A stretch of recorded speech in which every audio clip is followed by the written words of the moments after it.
On the quest to seeking solution to drug abuse by the youth, there is the need to reorient our minds, especially the way we see rehabilitation centers. In Africa, there are several challenges and misconceptions surrounding rehabilitation. One major setback is stigma associated with mental health due to our socio-cultural perception. Opioids are very addictive. The abuse of these drugs are becoming a national crisis. Statistics highlight the severity of the pandemic from a close and personal discussion with these drug users. Some tells us the symptoms and signs of being off the drug even for a day. The scratching of the skin, sleeping at an odd hours, and also becoming nervous and crunchy. We have come to the rehab center to seek answers as to how society can help these vulnerable users whose life has been stolen by the dangerous opioids. Today, we sit with Mr. and Mrs. Washington of the Chosen Rehabilitation Center. Kobe Washington tells me the inspiration behind the establishment of the center and explains the signs and symptoms of addiction. One of the signs, if the child is in Ghana and he's smoking rock and tie, you will see that the tip of his finger here, the thumb, it will be darkened. To be dark. So sometimes the easiest way to just, your child has come from school, he says come from some, just take the hand and just check here, because the smoking applies, it start burning this side. Look between the teeth. He likes to isolate himself from family gathering. He gets easily irritated. He can't stand the air condition. He likes wearing the same clothes. He elaborates on the common addict issues they treat and the processes. The thing that is really on a high is Petidin for nurses, professionals like nurses, doctors. Right now we have doctors with us, professional doctors, wanted doctors, doctors that can do miracle in clinics, has become addicted to Petidin, and Petidin is on the rise. Okay, so first of all, when you come, you will not have access to phone, um, no laptops, none of those things. We take complete search, and then we do a test, drug test. So our test shows that what kind of substance, because sometimes parents don't even know the difference. They think that my son is smoking weed, but the test results shows that no, he's doing cocaine. And then we start with the detoxification, which is about 1 to 2 weeks, where the person, we are flushing the system. We use the medical to help, to make it easy, because going through withdrawals is crazy.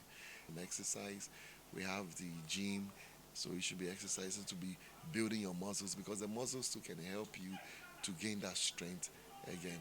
So it's a long process. So the first 3 months is more like the physical. Then we go to the spiritual. The spiritual is by connecting the same person back to God. So there's a group discussion. We have teachers that will teach and show you the dangers. They watch movies about people that were using drugs and alcohol and how their life turned out. So all this preparation is going on. We have a computer sessions where a lot of the youth now, they are into computers. So you can train the computer-less classes. We have music classes. So music is very good for recovery. So either you can play guitar or keyboard. So we have teachers who help. Apostle Kobe Washington spoke about the challenges faced by most rehab centers in Ghana and Africa as a whole. Africans, we are very spiritual people, but we are very unforgiving people. The area that all rehabilitation centers are struggling is after my rehabilitation, after a guy has changed and is doing so well, what's next? Looking for a job for this person. He puts it on the CV. I was an addict before this, because it's good for the people to know, so that when you are doing company parties, he will be exempted from alcohol and other substance that can trigger him to go back to his past, because an addict will be monitored for the rest of his life. So getting jobs for them It's very difficult. He continued by telling me that treatment is affordable and free for some certain individuals. Apostle calls on families and communities to come together in raising the child just like before. We need to go back to our old ways where the village raised the child, whereby all of us have to come together and see to that this boy, his behavior is not right. Abner Washington is a director at the Chosen Rehab. According to her, they have strict procedures for aftercare and follow-up support to prevent relapse. Especially with the women. So we also have a lot of ex-prostitutes in our midst. So, and with prostitution comes hand in hand with drug addiction, because most of the time to engage in the act, they need to be high. So when they come, we teach them a different trade. So we have partners that come and teach them different kinds of trades. It could be bead making, sewing, hairdressing, soap making, baking bread, and pastries, cooking pizza. So we have various people that come to teach them, so that once they leave the rehab center, they will have a trade to fall back on, and they don't have to go back to prostitution. Apostle Kobe Washington is pleading with government and non-governmental bodies to come to their aid. He also suggests the quickest solutions to curbing drug abuse in Ghana.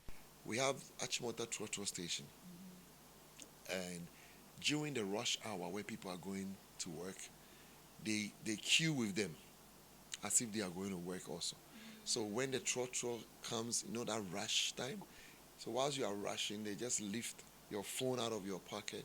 So pickpocketing and all these things goes on. So it's the same way the government needs to look at things, that if we want the crime rates to drop, let's send the guys to rehab. Crime will drop.